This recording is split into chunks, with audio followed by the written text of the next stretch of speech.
Haleluya. Kita akan dalam ibadah ini ya, kita akan mengikuti. Saya akan masuk dalam khususnya sahabat ya. Kita akan lebih memfokuskan kepada pengajaran ya. Pengajaran, dan kita akan belajar firman Tuhan. Kita akan melanjutkan pengajaran yang sudah kita dapatkan tentang Roh Kudus ya. Dan kita buka di 2 Samuel pasal 15 ya. Kita akan baca 3 ayat saja, nanti saudara pelajari semua lagi. Karena saya akan mengungkap beberapa bab di sini ya, karena dalam satu kesatuan. 2 Samuel 15 ayat 13, 14 dan 15 ya. 2 Samuel 15 ayat 13 sampai 15. Kita akan baca bersama-sama semua ayat ini sesuai dengan apa yang tertulis di depan ya. 3, 4. Dan seorang utusan datang kepada Daud dengan berkata, hati orang-orang Yesrael telah mengikuti Absalom. Dan Daud berkata kepada seluruh hambanya yang bersamanya di Yerusalem, bangkitlah dan kita akan melarikan diri, karena kita tidak mempunyai jalan keluar dari hadapan Absalom. Cepatlah pergi, sehingga dia tidak menimpakan kejahatan kepada kita dan memukul kota ini dengan mata pedang.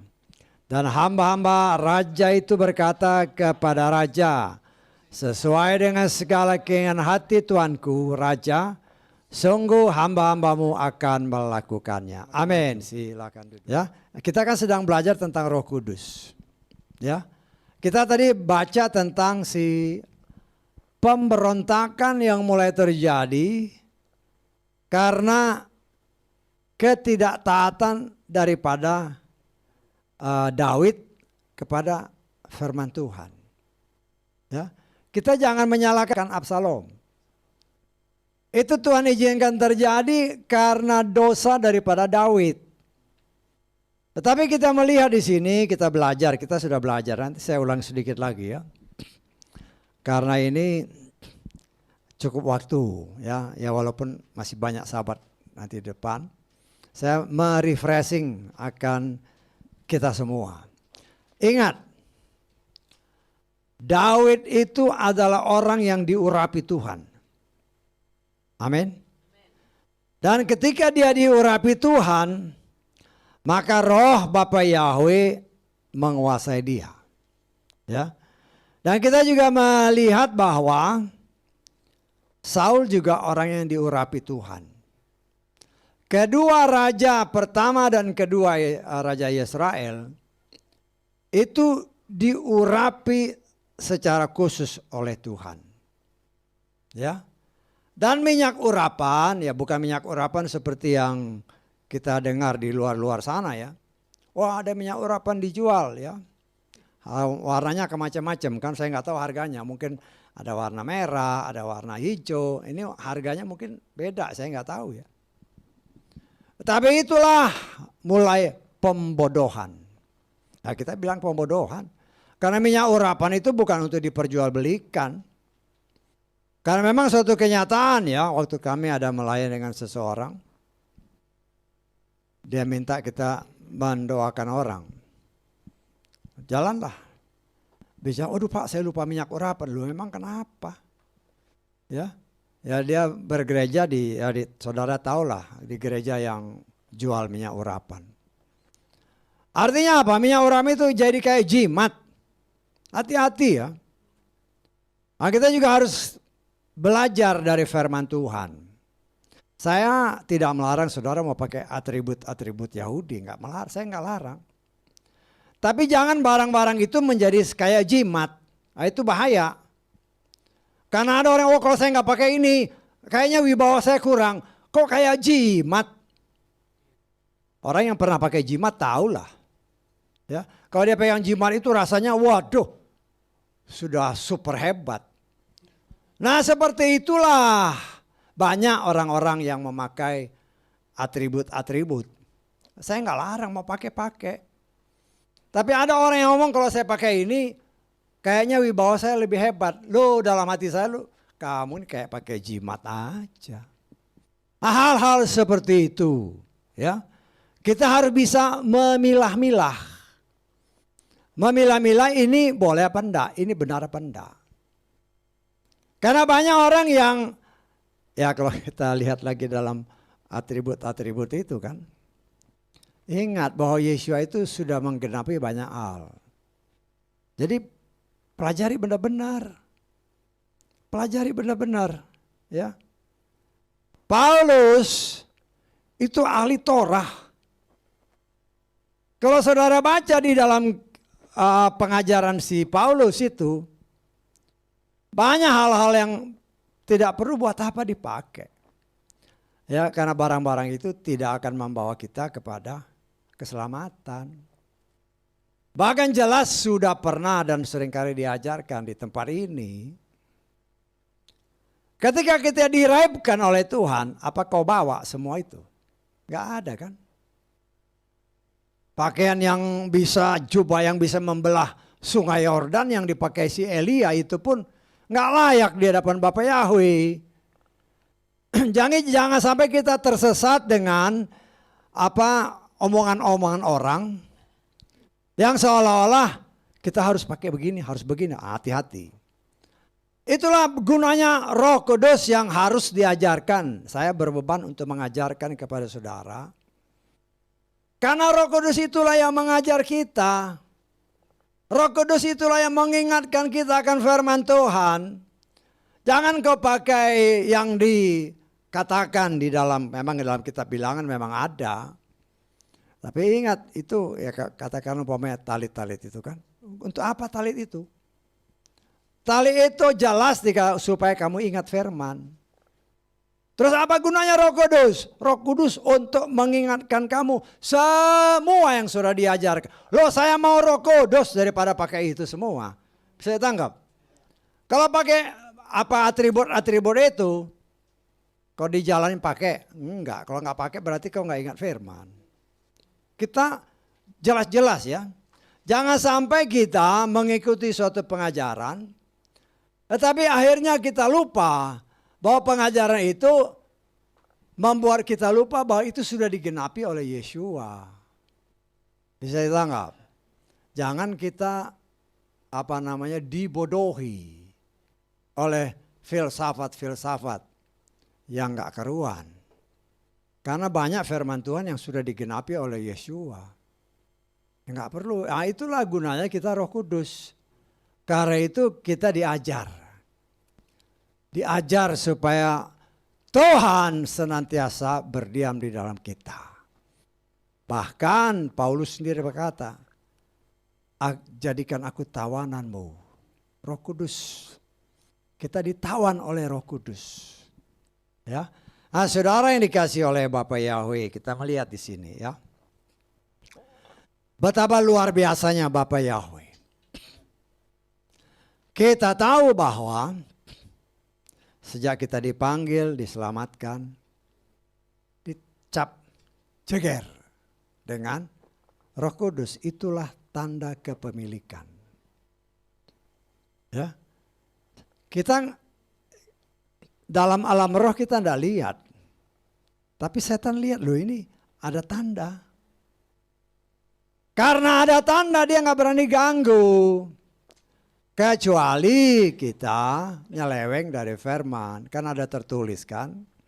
Dalam kitab Keluaran 23 kita tahu bahwa jangan kau sakiti malaikat yang ada yang menjagamu. Kalau kau sakiti dia ya dia pergi. Kalau dia pergi kan setan lihat, oh ini nggak ada malaikatnya nih. Hajar aja. Bisa ditangkap ya. Nah, saudara yang dikasih oleh Bapa Yahweh, kita sudah belajar, saya ulangi lagi. Saul dan Daud itu diurapi oleh Tuhan dengan minyak yang khusus. Minyak urapan. Dan minyak urapan ini tidak boleh sembarangan. Seperti yang diajarkan banyak di luar sana. Bahkan bisa dijual beli. Dan banyak orang-orang yang mengaku diri orang percaya, kok mau-maunya beli minyak. Ya, nah itu yang harus kita hati-hati. Kita lihat ya dalam minyak. Minyak urapan yang dimaksud ini seperti apa. Keluaran 30 ayat 20. Ini tentang minyak urapan ya. Berfirmanlah Yahweh kepada Moshe dengan mengatakan, haruslah engkau mengambil bagimu sendiri rempah-rempah terbaik, 500 shekal mur murni, kayu manis, balsam setengah dari itu, 250 shekal, dan batangan kayu balsam 250 shekal. Kayu teja 500 shekal menurut shekal kekudusan. 1 hin minyak zaitun. Dan haruslah engkau membuat itu suatu minyak urapan kudus, suatu campuran rempah-rempah, suatu karya seorang peramu. Itulah minyak urapan kudus. Dan dengan minyak itu haruslah engkau, perhatikan, mengurapi kemah pertemuan, tabut kesaksian, meja dan seluruh perkakasnya, kaki pelita dan perkakas-perkakasnya, mesbah dupa, mesbah persembahan bakaran, dan seluruh perkakasnya, dan bejana, dan alas tumpuannya. Haruslah engkau menguduskan semuanya itu, sehingga semua itu menjadi maha kudus. Segala yang bersentuhan dengannya akan menjadi kudus. Dan engkau haruslah mengurapi Harun dan anak-anaknya, menguduskan mereka untuk bertindak sebagai imam bagiku. Haruslah engkau berbicara kepada Bani Israel dengan mengatakan, inilah minyak urapan kudus bagiku, bagi generasi-generasi kamu. Perhatikan, minyak itu tidak boleh dioleskan pada tubuh manusia. Dan engkau tidak boleh membuat seperti itu dengan ukuran ramuannya. Ini suatu kekudusan. Inilah kekudusan bagimu. Seorang yang meramu seperti itu, atau yang mengoleskannya darinya, maka pada orang asing, maka haruslah dia dilenyapkan dari bangsanya. Ya. Dan berfirmanlah Yahweh kepada Moshe, ambillah bagimu racikan getah damar dari lokan serta getah rasa mala sebagai racikan, juga kemenyantulen masing-masing sebanding takarannya. Dan dengan itu haruslah engkau membuat dupa wangian satu ramuan karya seorang paramu yang digarami murni kudus, dan seterusnya. Ya, nanti saudara baca di situ ya. Di sini kita melihat ya, yang diurapi manusia itu hanya imam. Ya, kalau kita lihat di ayatnya yang ke-30, kita lihat ayat ke-30 ya. Ayat ke-30.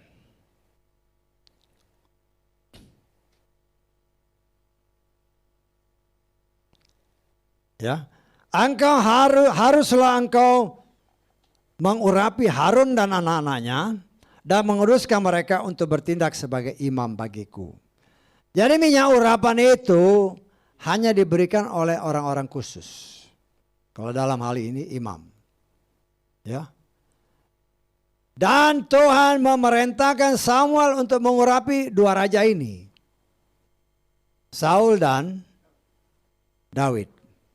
Ya, karena mereka yang akan menjadi pemimpin bagi bangsa pilihan Tuhan. Nah, saya sudah mengajarkan kepada saudara, ada bedanya. Ada bedanya antara pengurapan untuk si Saul dan pengurapan untuk si Daud. Ya, kita sudah belajar, kita baca lagi. 1 Samuel pasal 10 ayat 1. Perhatikan baik-baik ya. Samuel mengambil buli-buli minyak, lalu menuangkan ke atas kepalanya, mencium ia serta berkata, bukankah Yahweh telah mengurapi engkau menjadi pemimpin atas milik pusakanya. Perhatikan ya. Dia pakai apa? Pakai wadahnya itu buli-buli. Bisa diperhatikan. Wadahnya buli-buli. Nah, sekarang kita lihat si Daud. Dalam 1 Samuel 16 ayat 13.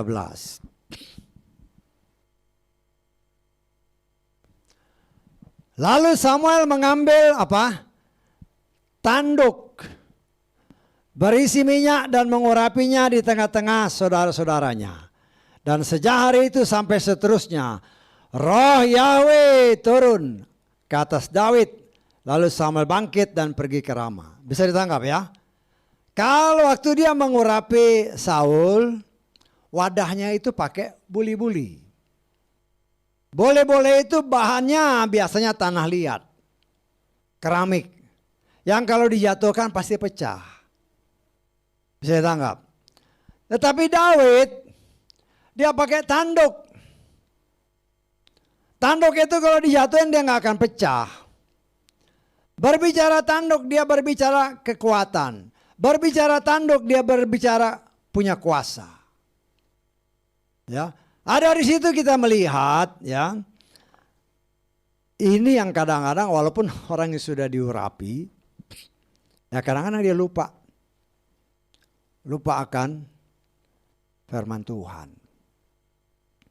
Saya nggak tahu nih di si Saul sama si Daud ini, apakah dia pakai talit apa enggak? Saudara tahu kan talit kan? Kira-kira dia pakai enggak? Akhirnya kita kan boleh berimajinasi. Saya rasa dia nggak pakai. Yang pakai itu mungkin imam-imam. Ya, imam-imam pakai.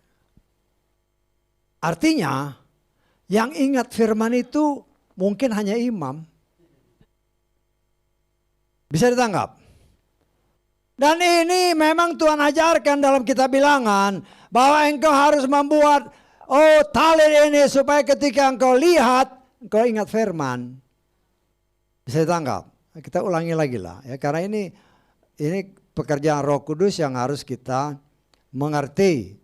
Sehingga kalau ada orang yang bertanya, saudara mengerti jawabannya. Bukan hanya asal ngomong ya. Kita lihat Bilangan 15.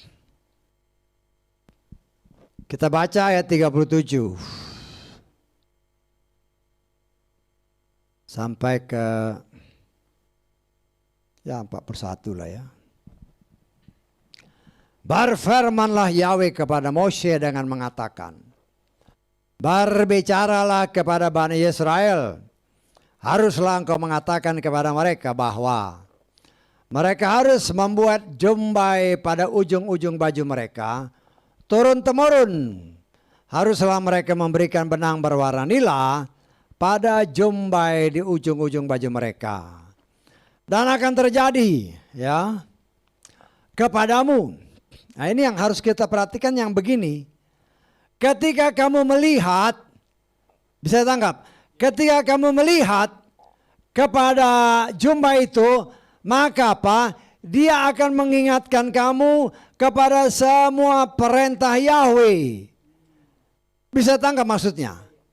Kau pakai ini, supaya ingat, ada firman. Bisa ditangkap. Kemudian kita lihat lagi. Ya, kepada semua perintah Yahweh agar kamu apa? Melakukannya, sehingga kamu tidak akan mencari seturut hatimu, seturut matamu, karena menuruti mereka kamu berlaku sebagai pelacur. Hati-hati ini. Salah ngerti ya, dalam pandangan Tuhan kayak pelacur. Ya. Supaya kamu mengingat dan melakukan seluruh perintahku dan menjadi kudus sebagai Elohimmu.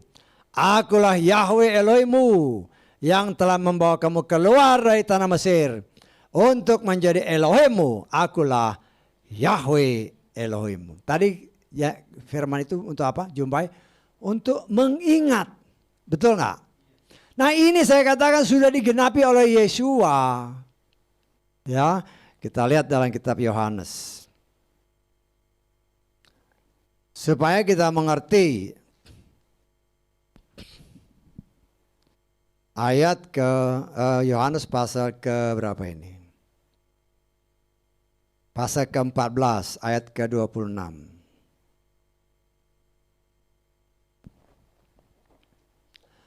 Namun penghibur yakni Roh Kudus yang akan Bapa utus dalam namaku. Perhatikan ayat ini baik-baik.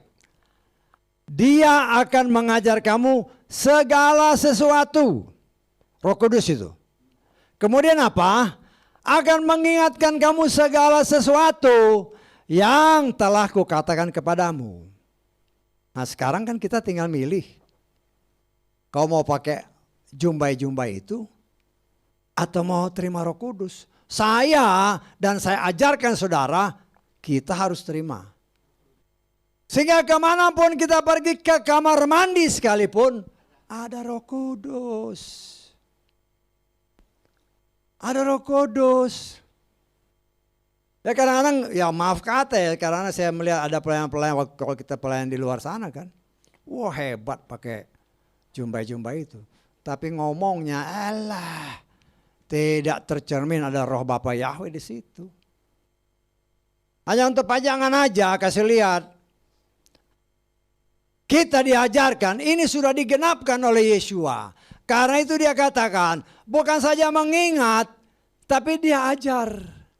Roh Bapa Yahweh mengurapiku, kata lagu-lagu tadi kan. Kita diurapi sama seperti Daud dan si Saul. Nah, kita melihat sama-sama dua orang diurapi. Tetapi kita lihat yang satu berbicara wadah atau tempat minyaknya itu berbicara karakter manusianya. Jadi kalau baca jangan asal baca aja. Kita lihat, loh ini kenapa berbeda? Kok si Saul pakai buli-buli? Kok si Daud kok pakai tanduk? Sesungguhnya Tuhan secara samar sudah menunjukkan kepada saudara dan saya, inilah pribadi si Saul, inilah pribadi si Daud. Nah yang mana kita mau pilih? Ya, ingat ya, pribadi manusia itu dipengaruhi oleh jiwanya. Ya. Jiwa ini yang dikatakan oleh firman Tuhan terus-menerus diperbarui oleh firman-Nya. Dan kita bukan lagi diurapi pakai minyak yang seperti tertulis dalam kitab Keluaran tadi. Tetapi dengan roh Bapa Yahweh sendiri. Nah kita lihat di dalam Efesus pasal 1 ayat 13 ya. Efesus pasal 1 ayat 13.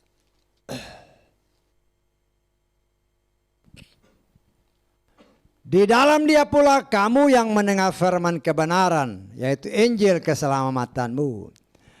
Di dalam dia pula karena percaya kamu telah apa? Dimeteraikan dengan Roh Kudus dari suatu janji. Dimeteraikan dengan Roh Kudus. Nah kita lihat di dalam terjemahan King James ya, kita lihat. In whom ye also trusted, after that ye heard the word of truth, the gospel of your salvation, in whom also after that ye believe, ye were sealed with that Holy Spirit of promise. Sealed itu bukan saja berarti meterai ya. Seal itu juga berarti alat untuk memproteksi. Saya banyak bekerja di laut dulu kan. Ya kita seringkali lah bongkar-bongkar mesin-mesin itu ya udah itu yang memang kerjaannya. Ya. Biasanya kita habis bersih-bersih kan, ya entah barang kecil, entah barang besar kita bersih-bersih. Habis dibersihin, mungkin besok baru kita kerjain lagi, atau minggu depan kita kerjain lagi. Supaya dia jangan jadi karatan lagi, saya kasih dia sealer, proteksi. Bisa ditangkap maksud saya? Kita semprot, jadi dia seperti minyak, tapi dia menutup. Supaya barang ini jangan jadi karatan. Jadi materai yang dikatakan seal di sini bukan saja materai sebagai cap, tetapi juga seal di sini berbicara tentang proteksi yang Tuhan berikan dengan sempurna sehingga jangan pengaruh dunia itu membuat kita kembali seperti sebelumnya. Ya seperti yang saya katakan, umpamanya saya betulin barang nih, jadi saya bersihin semua kan, udah bersih udah rapi, tapi nanti mungkin saya mau kerjain lagi minggu depan, nah ini saya seal, saya semprot, nanti minggu depan saya lihat dia nggak bakal karatan, paling saya tinggal bersihin pakai minyak, dia tetap bersih. Ada satu proteksi yang luar biasa. Bagi orang-orang yang memang sungguh-sungguh percaya dan menerima Yahweh di dalam Adonai Yeshua Mashiach sebagai Tuhan dan Juru Selamatnya. Kalau kita tidak pernah menerima Dia sebagai Tuhan dan Juru Selamat, kita tidak punya sip, kita tidak punya cap, kita tidak punya tanda kepemilikan dari Bapa Yahweh. Nah, kita melihat di sini dari apa yang tadi kita pelajari. Ya, si Absalom itu, ya waktu si Daud diurapi kan berdasarkan firman Tuhan, sudah pernah kita belajar, kayak ulang-ulang sedikit nih. Dia diurapi Tuhan itu sekitar umur 16 tahun. 16 tahun. Dia itu anak bungsu dari 7 bersaudara. 7 bersaudara, dia anak paling bungsu. Firman Tuhan mengajarkan, ya, kenapa memang tidak ditulis 16 tahun. Tapi disitulah hikmat Tuhan bekerja bagi saudara dan saya. Dia punya 7 saudara. Berdasarkan apa yang tertulis, 3 saudaranya sudah jadi tentara. Kalau sudah jadi tentara, artinya minimum umurnya itu 20 tahun. Ada tertulis. Itu saudara baca dalam kitab Bilangan. Makanya saya pikir nanti kalau Bapak ya berkenan kita akan belajar lagi dari awal. Karena banyak hal sekali yang terlebih pada zaman sekarang ya, sebagai suatu senjata sehingga kita tidak bisa tertipu. Torah itu senjata kita. Ya. Banyak orang kan menafsirkan macam-macam. Kita lompat lagi nih. Ketika Daud mau ngelawan si setan itu, si Goliat itu, dia kan ngambil berapa? 5 batu kan dari sungai. Orang pikir oh macam-macam kan. Ingat batu itu Torah 5. Jadi senjatanya untuk mengalahkan si Goliat itu firman Tuhan, Torah. Ya. Sejago apapun dia gini. Kalau tidak diarahkan sama Tuhan, tidak mungkin kena testanya si Goliat. Nggak mungkin. Nah kalau kita kan di sini begini kan, pakai katapel kan. Mau ini burung belum tentu kan nak. Ini sekali tembak langsung tok, blak. Si Daud ini sudah diurapi oleh Tuhan. Tapi kita lihat dalam apa yang tadi kita baca. Ketika Absalom ini ya itulah firman Tuhan menyatakan karena engkau merusak rumah tangga orang. Artinya ini sedikit lah ya, ini sedikit kan kata-kata memang dia merusak rumah tangganya si Uria itu kan. Ya, akhirnya kan rumah tangganya akan berdasarkan kitab Nathan, si Nabi Nathan kan. Rumah tanggamu juga akan dirusak. Karena apa yang kau tabur ya itu yang kau tuai. Ya mungkin waktu itu kan dia nggak pernah ingat-ingat juga ada hukum tabur tuai kan. Nah, kalau kita kan belajar dari pengalaman. Kita tabur ya kita cabut.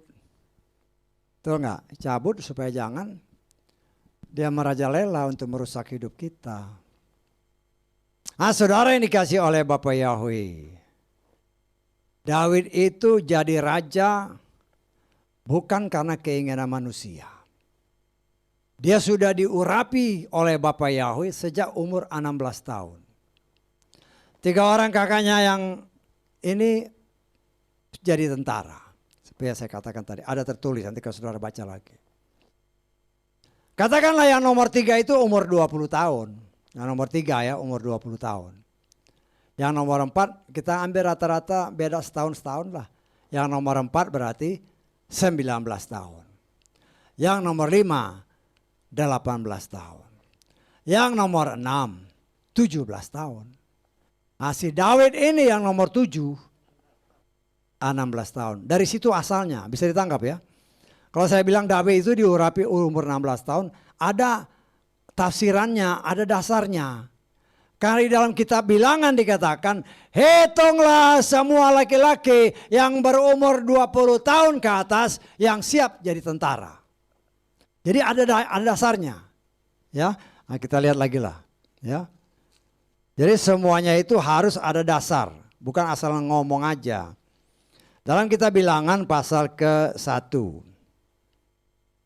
ayat kedua dan 3. Daftarkanlah jumlah seluruh jemaat Bani Israel menurut kaum-kaum mereka, menurut keluarga leluhur mereka berdasarkan jumlah namanya. Berapa? Setiap laki-laki kepala demi kepala. Dari yang apa? Dari yang berumur 20 tahun dan seterusnya, yaitu setiap orang yang siap gerak dalam pasukan perang Israel. Engkau dan Harun harus membilang mereka pasukan-pasukan mereka. Jadi dasar ayatnya ini. Umur 20 tahun harus dihitung siap jadi tentara yang laki-laki. Tidak ada disebut perempuan. Nah, inilah dasarnya saya katakan Daud itu diurapi umur 16 tahun. Karena dia 7 bersaudara. Daud diurapi umur 16 tahun. Jadi raja umur berapa? 30 tahun. Berapa tahun dia nunggu? 14 tahun dia nunggu. Dan dia tidak mau melangkahi apa yang Tuhan sudah tetapkan. Sehingga paling sedikit dia punya kesempatan 2 kali untuk membunuh Saul. Dia tidak mau melakukan. Ya. Karena dia berketetapan hati. Bahwa orang yang diurapi Tuhan berdasarkan perkataan si Daud. Dia mati itu hanya ada 3 alasan. Orang yang diurapi ya, hanya 3 alasan. Bagi apa yang dikatakan Daud. Ya, karena mereka orang Israel umur 20 tahun kan, umur 20 tahun ke atas yang laki-laki itu dihitung sebagai prajurit. Makanya 3 alasan ini. Kita lihat dalam 1 Samuel pasal 26 ayat 10. Perhatikan ya. Daud berkata, demi Yahweh yang hidup. Atau kita baca ayat atasnya dulu. Daud berkata kepada Abisai, jangan membinasakan dia. Sebab siapakah yang merentangkan tangannya melawan orang yang diurapi Yahweh dan tidak bersalah. Kemudian Daud berkata, demi Yahweh yang hidup, kecuali pertama, Yahweh yang membunuh dia. Kedua, waktunya tiba, memang dia harus mati. Yang ketiga, ia maju dan dilahap di dalam peperangan. Ini 3 alasan yang Daud katakan. Orang yang diurapi Tuhan, ini matinya seperti ini. Memang Bapak Yahweh yang menentukan dia harus mati dengan caranya. Termasuk si Saul. Saul itu kan kegentaran terhadap musuh. Dia berdoa, dia tidak mendapatkan jawaban dari Tuhan. Ya. Dan kita sudah belajar ya. Siapa sih Ahab itu? Kita sudah belajar, saya ulang-ulang sedikit. Ahab itu jelas dikatakan dia penyembah berhala. Ya kan? Dia percaya bapaknya tapi dia istri-istrinya kan bawa si Isabel itu. Bawa berhala-berhala. Tetapi ketika dia mendengar apa yang dikatakan oleh si Elia, dia gemetar. Kita kan sudah belajar itu kan. Kemudian apa? Dia merendahkan diri. Ya. Dia dikatakan oleh firman Tuhan, dia merendahkan diri dan akhirnya apa? Tuhan berkenan. Ya. Kalau nanti saudara baca di dalam kitab 1 Raja-Raja 21 ya. Sana dikatakan jelas, atau kita baca ayat 27 ya. Kitab 1 Raja-Raja pasal 21 ayat 27. Ini tentang si Ahab ini.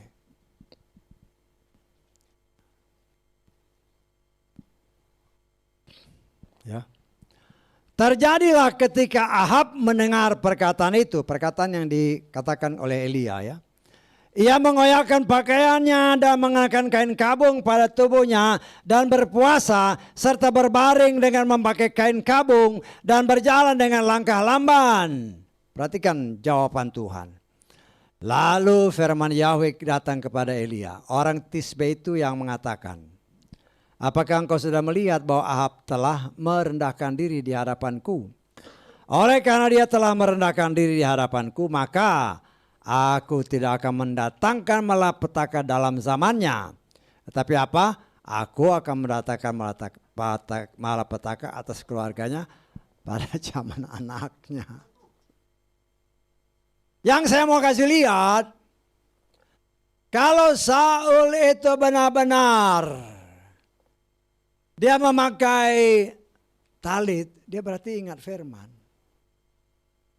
Firman Tuhan menyatakan dia adalah Tuhan yang sangat mengasihi ciptaannya.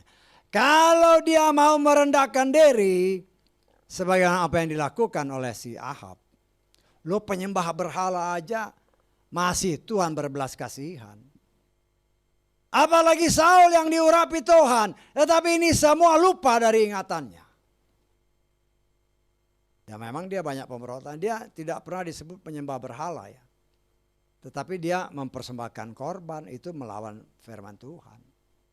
Tidak boleh. Ya. Dan Tuhan dengan caranya seperti apa yang dikatakan oleh si Daud. Tuhan buat dia akhirnya bunuh diri sendiri. Ya. Nah saudara yang dikasihi oleh Bapa Yahweh, kita mengucap syukur. Cara Bapa Yahweh untuk juga supaya kita lihat ya. Semua ini kan diajar supaya kita diingatkan lagi. Apa yang telah tertulis itu pasti berguna untuk hidup kita di akhir zaman. Apa ayat-ayat yang kita baca tadi? Absalom mulai memberontak. Tapi saya harus kasih tahu juga ini ada satu ayat ya. 1 atau 2 Samuel 15 ayat ke-7. Ya. 2 Samuel 15 ayat 7. Kepada akhir tahun keberapa? Ke-40. Ya. Pada akhir tahun ke-40 terjadi Absalom berkata kepada raja, mohon biarkanlah aku pergi dan aku akan membayar nasarku yang telah aku nasarkan kepada Yahweh di Hebron. Yang saya mau kasih lihat di sini adalah terjemahan ke-40 tahun ini sebenarnya kurang tepat ya.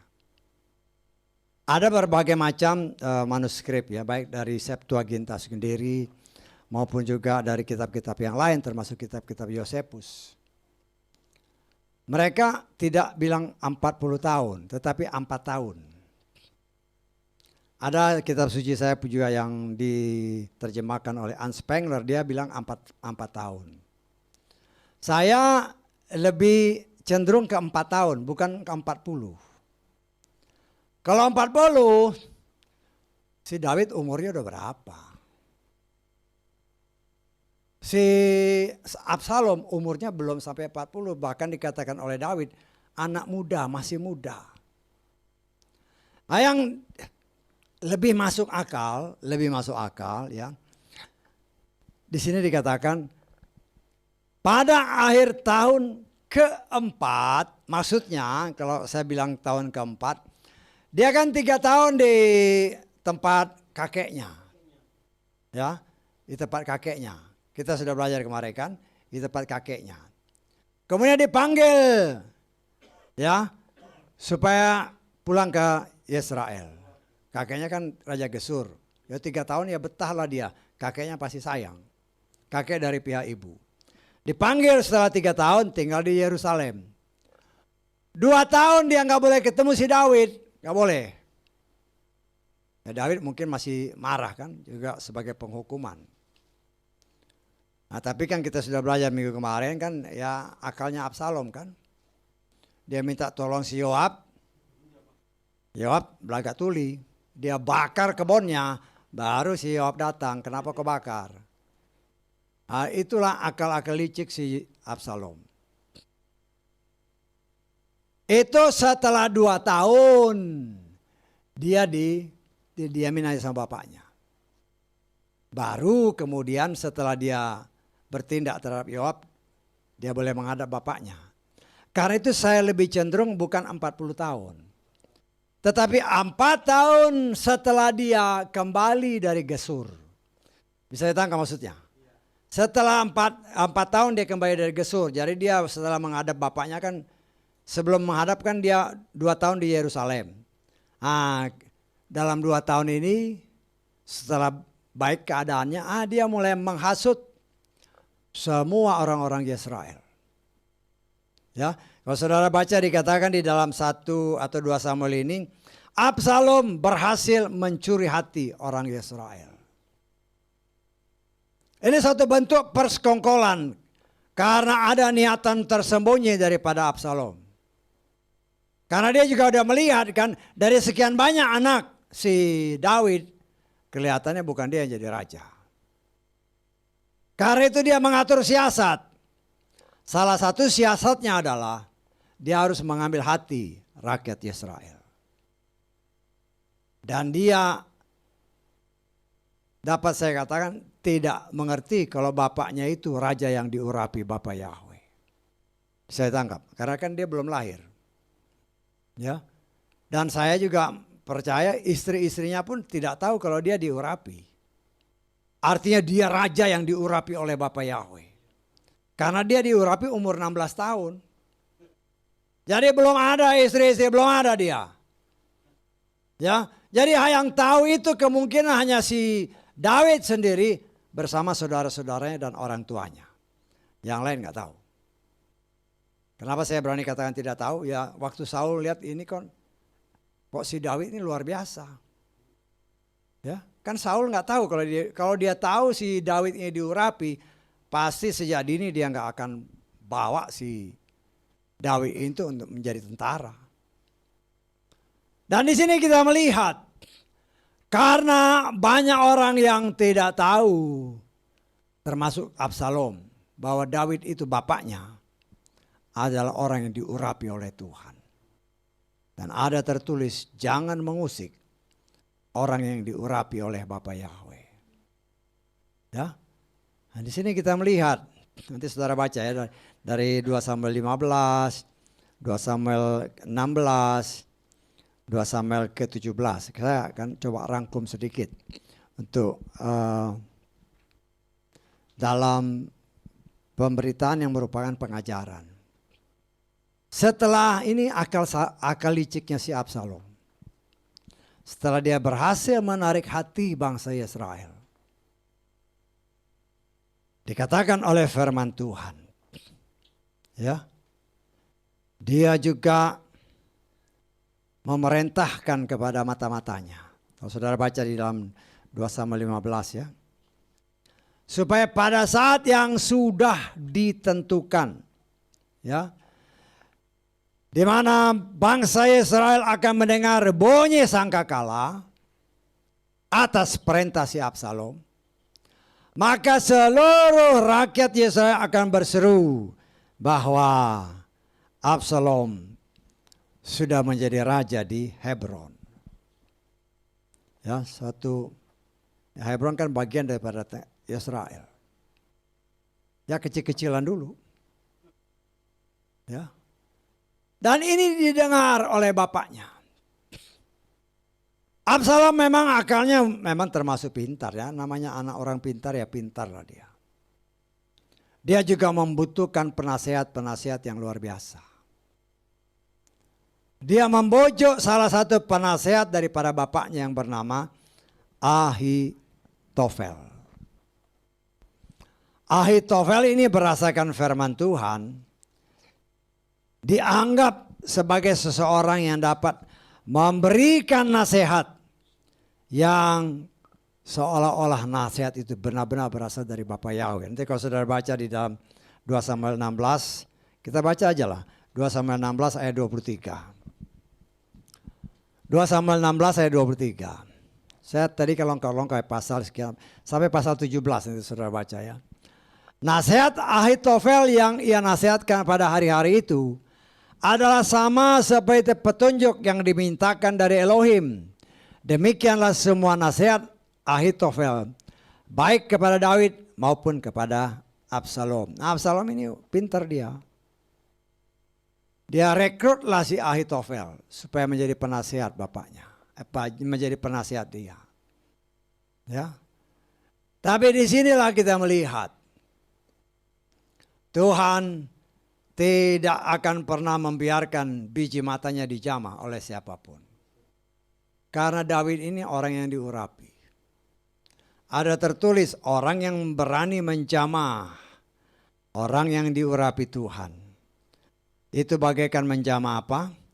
Menjamah mata daripada Bapa Yahweh sendiri. Ya, kita lihat di mana itu?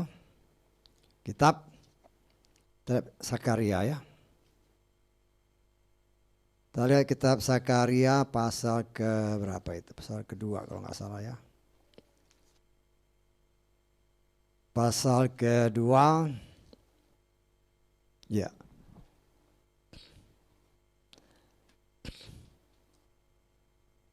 Sakaria. Pasal kedua. Ayat ke-8.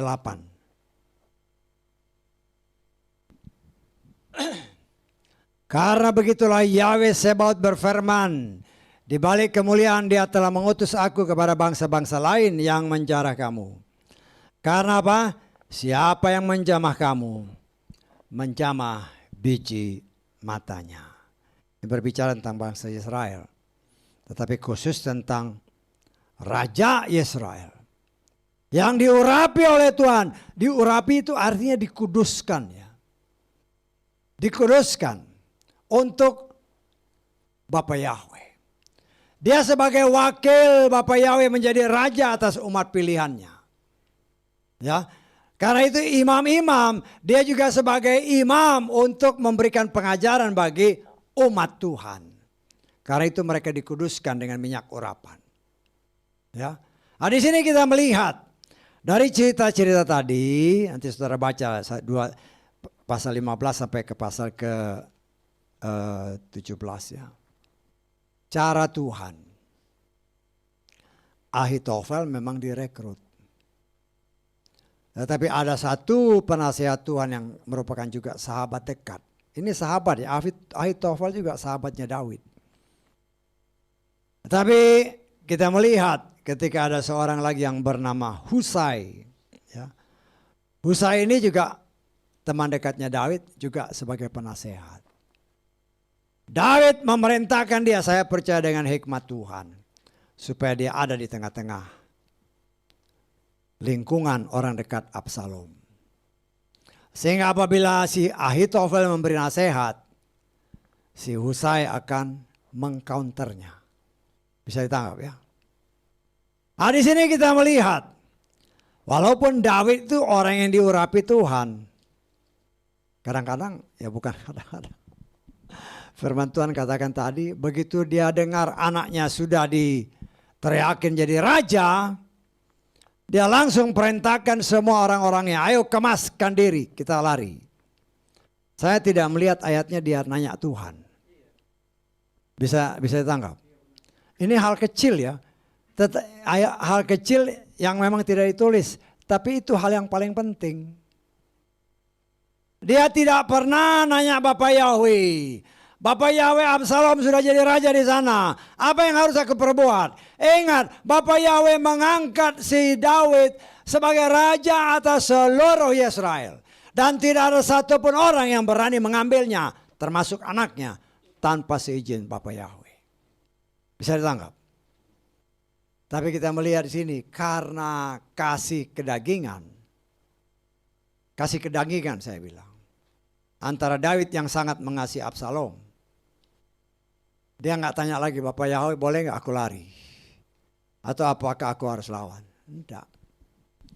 Dia harus bilang, ayo berkemas. Karena dalam hatinya, saya percaya dia yakin bahwa dia lebih kuat daripada anaknya, bahkan seluruh tentara yang ada pada Absalom. Karena orang-orang dia dan dia sendiri adalah pahlawan-pahlawan yang luar biasa. Tetapi kita melihat di sini, karena kasih kedagingan, lebih baik saya mundur daripada saya lawan anak saya sendiri. Karena dia pasti mati. Dia pasti mati. Ya, nggak mungkin dia akan berperang lawan anaknya. Tetapi kita melihat di sini cara Bapak Yahweh. Engkau berani mengusik orang yang kuurapi. Ahitofel kalau saudara baca, dia memberi nasihat di dalam pasal 17 ya. Dia memberi nasihat kepada si Absalom. Ya, dikatakan, kita baca aja. 2 Samuel 17 ayat ke-1. Ayat ke-1 mulai ya. Ahitofel berkata kepada Absalom, biarkanlah aku memilih 12.000 orang, dan aku akan bangkit dan mengejar Daud malam ini. Aku akan mendatanginya dan dia akan menjadi kelelahan dan lemas tangannya. Aku akan membuatnya gemetar dan seluruh rakyat yang bersamanya akan melarikan diri. Dan aku sendiri akan memukul jatuh raja itu. Aku akan membawa pulang seluruh rakyat kepadamu ketika semuanya kembali kecuali orang yang sedang kau cari. Seluruh rakyat akan menjadi damai sejahtera. Ini nasihatnya Ahitofel. Sebenarnya nasihat ini baik secara pandangan manusia. Tetapi ini di-counter oleh si Husai yang Daud perintahkan. Kamu harus ada di lingkungan si Absalom. Supaya ketika Ahitofel memberi nasihat, kamu meng-counter. Dan memang kalau saudara baca ayat-ayat selanjutnya, Absalom nanya juga kepada Husai, gimana pendapatmu? Dengan hikmat yang Tuhan sudah tanam dalam hati si Husai, dia ngomong, ya, bapakmu itu seorang pahlawan. Tentaranya hebat-hebat semua. Mereka itu bagaikan beruang atau apa yang sedang terluka. Engkau datang dengan walaupun berapa belas ribu orang, engkau datang itu pasti dimusnahkan. Karena bukan percuma ada tertulis, bapakmu itu mengalahkan berlaksa-laksa. Ya ya kan dia pintar-pintar ngomong lah. Untuk memang firman Tuhan kata membatalkan rencana Ahitofel. Tetapi di sisi yang lain, saya menasihatkan sebaiknya kamu kumpulkan seluruh bangsa Israel. Seperti pasir di laut dan kita sama-sama nyerbu. Kau sendiri yang mimpin. Kau sendiri yang memimpin. Dan ada tertulis. Tuhan mengatur sedemikian rupa. Karena Tuhan sudah berencana untuk mendatangkan malapetaka ke atas Absalom yang telah memberontak kepada bapaknya. Dan itu terjadi. Ya. Saudaraku yang dikasihi oleh Bapak Yahweh, sekarang kan kita melihat ya. Ya saya harus cut sedikit lah karena panjang ini pengajaran. Apa gunanya buat kita? Seperti kata Efesus tadi, saudara dan saya sudah diurapi oleh Tuhan. Tapi seperti apa yang diingatkan Bapak Yahweh. Orang yang sudah diurapi Tuhan dengan sangat luar biasa. Orang yang mempunyai kemampuan berperang yang luar biasa. Mengalahkan si Goliat. Mengalahkan puluhan ribu tentara. Karena pertolongan Bapa Yahweh. Tetapi karena kasih kedagingan. Kadang-kadang ketika menghadapi suatu hal, kita lupa tanya Bapa Yahweh. Saya tangkap maksudnya. Kita kan kadang, aduh, ini anak aku, kasihan. Ya itu memang kita alami. Atau bisa kita alami. Tapi apa yang kita petik dari sini, Roh Kudus mengajarkan kepada saudara dan saya. Dalam segala situasi dan kondisi, ingat, engkau dan saya dimeterai, disild, dinaungi oleh kuasa Tuhan. Saudara dan saya adalah biji matanya Tuhan. Tidak ada satu kuasa kegelapan apapun yang bisa menjamah kita tanpa Tuhan izinkan. Tapi kenyataannya gimana? Nah, kita ngomong kenyataannya aja. Oh sebentar lagi Tuhan mau datang. Oh ini ada tanda-tanda semua ini, jangan lakukan ini. Kata si ini, loh kau penakut. Betul gak? Itu yang terjadi. Apalagi kalau ngomong masalah vaksin-vaksin, oh takut. Emangnya itu yang menentukan kau hidup atau mati? Tidak ada ayatnya. Saya mengajarkan saudara, depend on the words of God. Bergantung kepada firman Tuhan yang seutuhnya. Jangan lupa itu. Dan orang yang diurapi Tuhan berdasarkan definisi yang dikatakan oleh si Daud. Orang yang diurapi Tuhan hanya bisa mati kalau Tuhan sendiri yang membunuhnya atau menghendakin dia mati. Ya, seperti Saul, dia karena sudah kurang ajar ya kau mati dengan cara bunuh diri. Atau memang sudah waktunya engkau mati.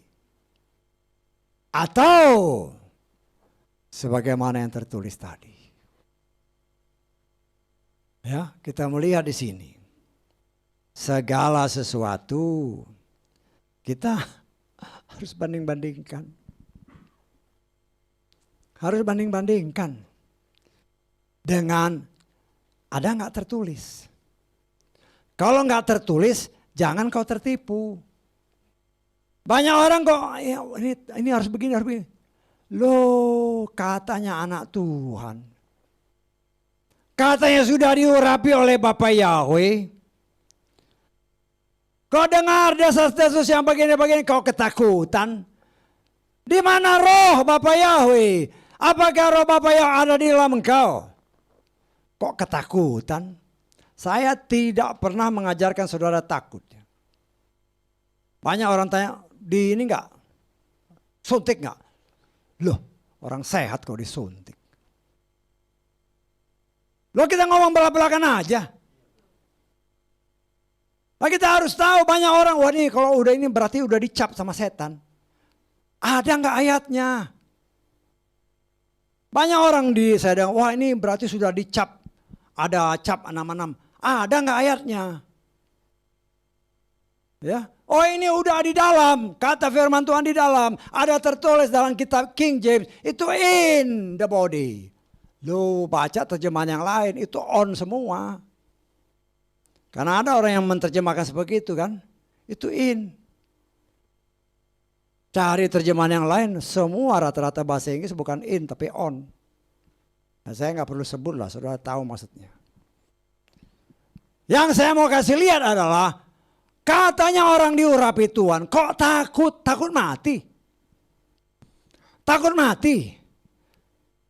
Loh kita kalau sudah diurapi menjadi milik Bapa Yahweh, ada tertulis, kalau Bapa Yahweh hendaki. Kalau Bapakku sudah kangen, ayo Leo pulang. Ya pulang, Bapakku sudah kangen. Tetapi ada tertulis, mati bagiku keuntungan. Tapi kalau aku masih hidup, hidup untuk Bapa Yahweh. Kalau hidup untuk Bapa Yahweh jangan takut mati. Kok takut? Banyak orang Nasrani yang ketakutan kan. Seolah-olah kalau sudah di enjos gitu, udah dicap katanya, udah dicap milik setan. Ada nggak ayatnya? Kita harus jelas-jelas ya. Ada nggak ayat yang menyatakan? Memang ada tertulis, ada tanda. Dan kita sebenarnya sudah disungkapkan sedikit oleh Tuhan. Setan itu memang niru apa yang ada dalam Torah. Yang saya sudah jelaskan kepada saudara dalam Ulangan pasal 6. Tulis di tanganmu. Tulis di dahimu. Setan nambahin, tulis di tangan kanan. Kan beda itu. Tulis juga di dahi, tanda setan. Nah kita harus lihat. Ya kita bicara belak-belakan aja. Roh Kudus mengingatkan saudara dan saya.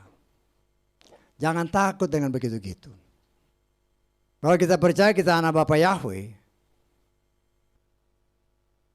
Dan kalau seandainya itu memang tandanya si setan, dia tidak akan mengizinkan kita. Dia punya cara untuk menyelamatkan kita. Tapi saya tidak melihat itu sebagai divaksin katanya merupakan tanda setan. Dari mana? Ya, saya belak-belakan aja, biar orang lain juga di luar dengar. Loh ini kan katanya harus dari dalam, disuntik jadi di dalam. Baca terjemahan Inggris yang lain, rata-rata on semua. Ya. Nah, kita harus berhati-hati. Banyak goro-goro palsu, nabi-nabi palsu. Kau bikin orang ketakutan. Kau dengar itu kau takut mati. Nah, kita diajar oleh Tuhan, engkau dan saya sudah dimaterai, sudah di-shield, sudah diproteksi oleh Bapa Yahweh. Berarti tidak ada satu kuasa kegelapan dengan cara apapun tidak akan bisa menjamah kita. Tetapi ada tetapinya. Kalau kau lupa firman, ya udah. Artinya kau buka celah, masuklah si jahat. Ya, masuklah si jahat. Orang kita harus punya pengetahuan. Baca yang benar, pengetahuan apa? Karena mengandalkan kitab Hosea pasal 46 ayat pasal 4 ayat 6. Oh, karena kurang pengetahuan umatku dibinasakan. Roh Kudus mengingatkan kepada kita, khususnya bagi kita yang ada dalam gedung ini. Pengetahuan tentang Yahweh, itu yang Tuhan maksud. Sudah diberikan kepada saudara dalam kitab Yesaya. Bukan pengetahuan sembarangan-sembarang. Akhirnya ya karena pengetahuan-pengetahuan itu. Oh, dapatlah pengetahuan ini. Congkel dari sini, dari sini, dari sini. Oh, bikin gemetar umat yang menamakan diri. Katanya umat pilihan, kok ketakutan. Kok takut? Nah, kita harus berhati-hati ya. Dan kau takut, engkau beri celah. Kan selalu dikatakan. Ketika Yosua diutus, jangan takut, jangan gentar. Ketika Mose maju, jangan takut, jangan gentar. Kau umat pilihan Tuhan. Terus sekarang, katanya dimeterai dengan Roh Kudus, diurapi dengan Roh Kudus. Ada berita-berita sedikit, udah miring telinga. Udah gemetar, kau beri celah kepada setan, masuklah setan. Ya, harus hati-hati ya. Kita juga diberikan hikmat oleh Tuhan. Ya, setan itu peniru ulung. Saya kan sudah berikan penjelasan kepada saudara. Setan itu peniru ulung. Karena itu dia tulis 6 ditambah 6. Tetapi karena banyak orang yang menamakan diri umat Tuhan, nggak ngerti 6 itu apa. Itulah firman Tuhan, itulah tanah bersama dengan Injil. Dijadikan satu kekuatan yang luar biasa. Ya. Tetapi 6 keinginan manusia timbul. Timbullah nabi-nabi palsu. Kalau mendengar khotbah-khotbah seperti ini, wah merasa gembalanya ditegur, wah bela diri. Loh, pelayan-pelayan palsu itu memang dari dalam, bukan dari luar. Dari dalam, artinya kemungkinan besar pelayan-pelayan dipakai luar biasa. Yang mempunyai pengikut yang banyak. Ketika pemimpinnya, kepalanya dipegang, dipelintir sedikit, semuanya berantakan. Ada tertulis, gembalanya dilempar, dombanya berantakan. Nah, kita harus berani mengandalkan firman. Karena itu saya katakan, pelajarilah firman. Kita menghadapi Goliat akhir zaman. Daud mengandalkan Torah Tuhan. Karena itulah undang-undang dasarnya Tuhan. Nah, saya berani berkata dari atas mimbar ini berkali-kali saya katakan. Banyak hal orang mengilustrasikan berbagai macam. Tapi kalau bertentangan dengan Torah, sorry. Saya mengajarkan kepada saudara, tetapi itu kan pilihan masing-masing. Pilihan masing-masing. Mungkin banyak orang yang mendengar di luar sana, ya terserah. Ya, wah, gembalaku ngomong begini, kok ikut gembalamu atau ikut gembala agung? Ya, karena semua yang palsu itu dari dalam, jangan pikir dari luar. Artinya apa? Dia pakai firman, tetapi untuk memanfaatkan kedagingan. Inilah kasih duniawi yang membuat si Daud lupa untuk tanya Tuhan. Dia boleh maju gak melawan si Absalom? Nah, itu terjadi sekarang. Nah, saya mengajarkan kepada saudara, saya mengucap syukur ya. Ada waktu cukup kita bisa, ya memang ini gak akan kelar satu hari. Mungkin sebulan pun gak selesai. Tapi ya Roh Kudus itu terus bekerja untuk mengingatkan saudara dan saya. Bahwa anti Hamasnya itu dari dalam bukan dari luar. Kalau dari luar kita langsung bisa deteksi, oh ini enggak sesuai firman. Tetapi kalau dari dalam, oh firman yang sudah dipelintir sedikit, dianggapnya benar. Dianggapnya benar. Karena seperti contoh, salah satu contoh. Beberapa waktu yang lalu kan saya katakan paket-paket itu kan. Itu kan seolah-olah memaksakan kehendak Tuhan. Memaksakan kehendak seseorang supaya dikabulkan oleh Tuhan. Kau pakai paket ini, apapun yang kau minta dapat. Ada tertulis. Ada tertulis. Kalau itu Tuhan tidak kehendaki, siapapun tidak akan bisa menerimanya. Tidak akan bisa mendapatkan. Saya kasih satu contoh. Ada tertulis. Yesua karena kesalehannya doanya dikabulkan, betul? Jangan hanya lihat itu. Ya, saya mau mengajar ini supaya saudara ingat apa yang diajarkan di luar-luar sana, paket-paket itu. Seolah-olah engkau pakai paket harus jadi. Kita lihat di dalam Ibrani pasal ke-5. Ayat ke-7 aja.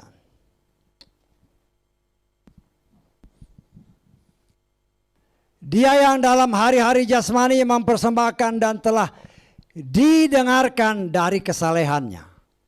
Perhatikan baik-baik kata-katanya ya. Baik doa maupun permohonan dengan rata tangis dan air mata kepada Dia yang sanggup menyelamatkan yang dari kematian. Perhatikan ayat ini baik-baik. Saya menerjemahkan kata-kata ini karena Yesua hidupnya saleh, doanya pasti dikabulkan, betul? Sekarang pertanyaan, ketika Yesua ada di Getsemani dia berdoa, 3 kali dia berdoa, apabila engkau berkenan cawan ini lalu daripadaku, betul? Tuhan bilang kamu harus lakukan itu. Artinya di sini Yesua mau mengajarkan kepada saudara dan saya. Yesua pun sudah berbicara. Ada tertulis. Aku datang memang untuk mendapat penderitaan. Dianiaya, disiksa, dibunuh. Kehendak Tuhan itu. Dia harus mati untuk saudara dan saya. Dan dia tahu bahwa doanya itu tidak akan dikabulkan. Supaya kalau boleh cawan ini lalu daripadaku. Tidak, engkau harus minum cawan itu. Karena itu kehendak Bapa Yahweh.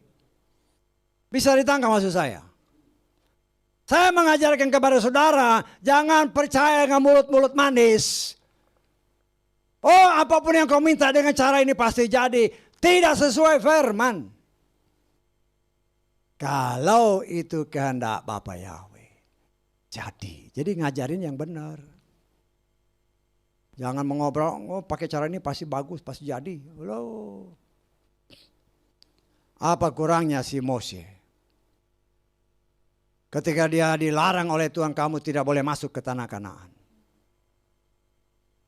Berkali-kali dia berdoa, Tuhan bilang jangan lagi berdoa sebut-sebut itu.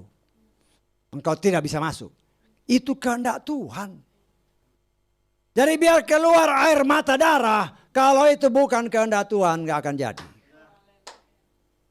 Jadi jangan main percaya aja dengan paket-paket yang asal diajarkan. Hanya untuk kedagingan anam yang di belakang ini. Sehingga apa? Orang waduh hebat, oh banyak kesaksian gini. Kalau itu memang kehendak Tuhan jadi. Kalau bukan kehendak Tuhan, tidak bisa. Ya, berdoa yang benar. Minta yang benar. Apa yang kita paling perlu? Tuhan, aku mau selamat. Tuhan, aku mau melakukan firman-Mu. Aku mengasihi Engkau bukan hanya dengan mulut bibir, tapi dengan seluruh hidupku. Nah, itulah yang kita minta. Karena Paulus sendiri berkata, yang tidak aku mau, justru itu yang aku lakukan. Itu Paulus, bintang pertama bagi gereja akhir zaman. Nah kita contoh itu. Rasulnya aja ngomong kayak gitu. Nah seringkali kan kita mengalami seperti itu kan. At least saya sendiri, saya pengen begini kok jadinya begini.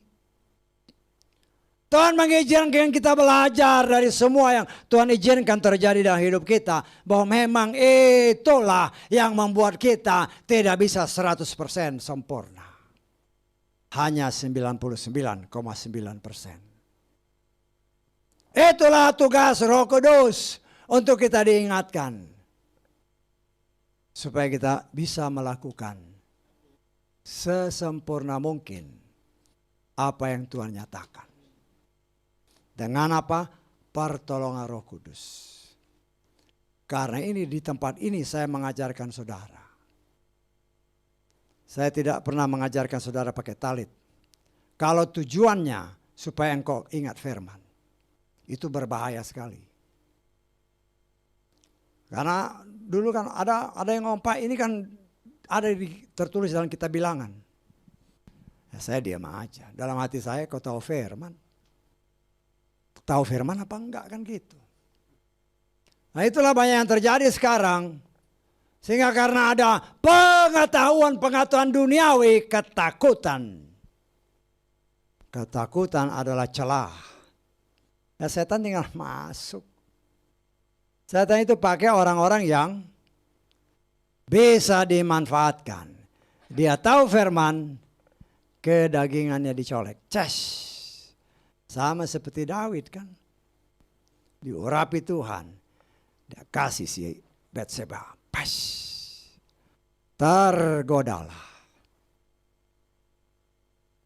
Nah itu semua pelajaran bagi saudara dan saya. Supaya kita mengoreksi diri. Ya, kita tidak terlepas dari perbuatan-perbuatan yang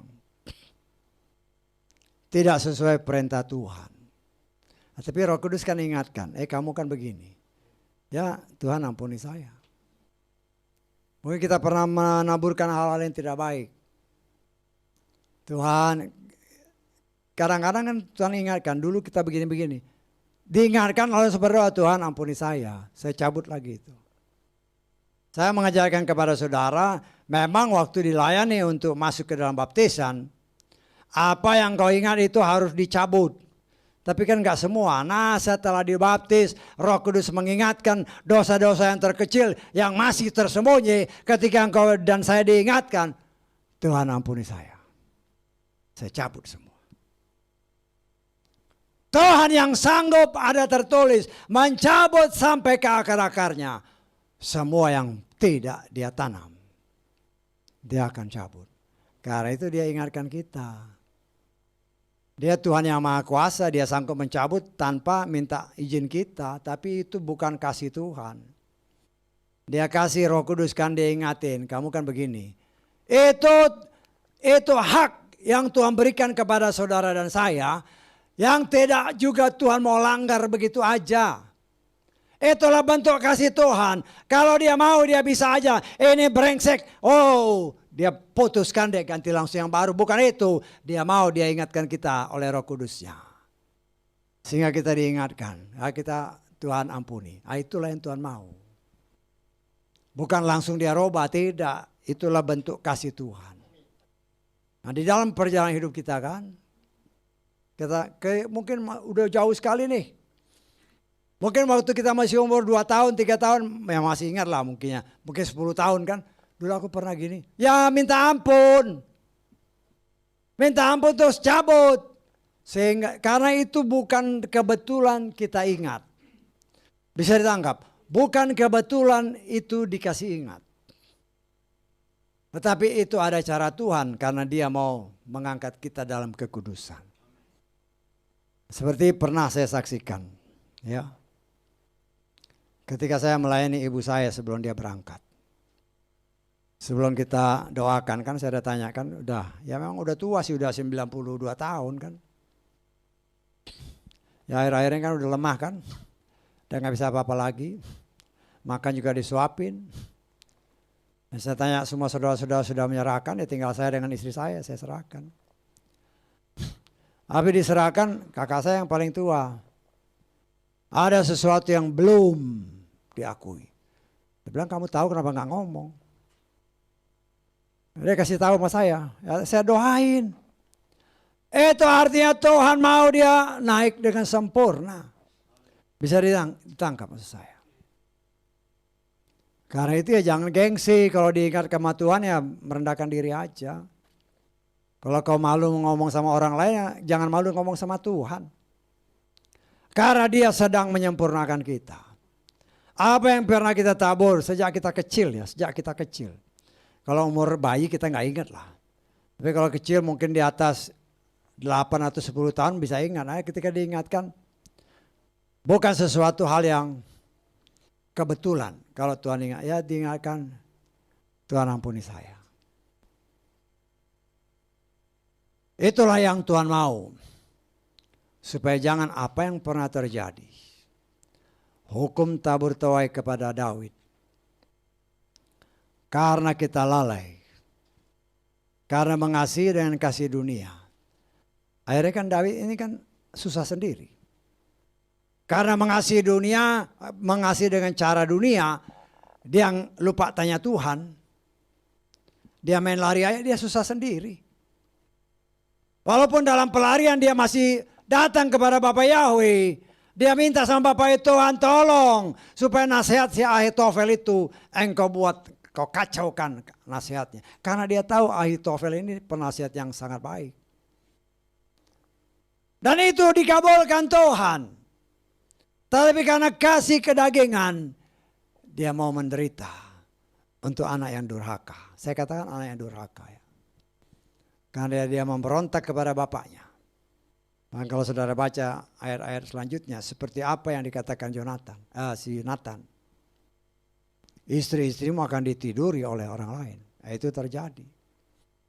Artinya walaupun itu gundik-gundik bapaknya, itu dihabisi oleh si Absalom. Suatu perbuatan yang sangat bertentangan dengan perintah Tuhan. Membuat murka Tuhan. Sehingga akhirnya kalau nanti kita lanjutkan dalam pengajaran berikut. Cara matinya pun luar biasa. Tapi yang menjadi pengajaran bagi saudara dan saya. Jangan sampai kasih kedagingan. Membuat kita lupa bahwa kita ini milik Bapa Yahweh. Kita dalam segala hal tanya kepada Bapa kita. Ini ada pengajaran begini, kan ini pengajaran nih. Nanti saudara tanya lagi sama Bapak ya, benar gak sih yang diajarkan Pak Gembala itu? Kau cek dengan firman. Ya, cek dengan firman. Kalau benar ya Kalau itu keras tapi ada tertulis ya harus terima. Karena yang mengajar itu bukan saya, ada tertulis. Tapi kalau saya ajarkan melenceng dari 66 kitab, engkau berhak untuk melupakan semua itu. Karena itu bukan berasal dari Bapa Yahweh. Nah, saya terus-menerus mengajar tidak bosan-bosannya. Karena banyak orang menafsirkan di luar sana kan. Oh, Yeshua mau datang tahun ini. Yeshua mau datang tahun depan. Yeshua mau datang tahun ini, tahun ini. Nah, kita berpikir, apa dasarnya? Nah, dasarnya itu tidak sesuai firman. Tolak. Jangan tertipu dengan pengajaran-pengajaran seperti itu. Bisa tangkap maksud saya. Nah, saudara kan bisa lihat di media-media sosial kan. Tahun sekian diangkat. Tahun sekian diangkat. Banyak macam. Dasarnya apa? Oh, karena ada rencana-rencana pemimpin dunia. Akan menjadikan satu dunia baru. Nah, itu kan angan-angan manusia. Tetapi ada tertulis, memang anti Hamasya berkuasa. Nah, tapi kan kita mengimani. Kalau Bapak Yahweh berkenan, saat itu terjadi. Saat itu terjadi ya. Kalau Tuhan berkenan saat itu juga kita diraibkan. Tapi kalau belum waktunya, dalam arti kata, kau lihat-lihat dulu ini. Mungkin 10 hari kan. Karena ada tertulis dalam 10 hari ada yang mengalami penderitaan. Ya 10 hari itu tes terakhir. Engkau setia apa enggak? Ya. Atau jangan-jangan enggak setia. Ya kalau enggak setia ya jangan harap. Nah kita di sini kita belajar. Saya tidak mengatakan saya lebih baik dari saudara atau saudara lebih baik dari saya, tidak. Kita sama-sama belajar. Andalkan Roh Kudus. Karena dialah satu-satunya yang sanggup mengajarkan kita, mengingatkan kita, menolong kita melakukan seluruh kebenaran firman yang dianugerahkan kepada kita. Karena hanya firman itu ada tertulis yang dapat menyelamatkan kita. Haleluya, amin. Mari kita bangkit berdiri.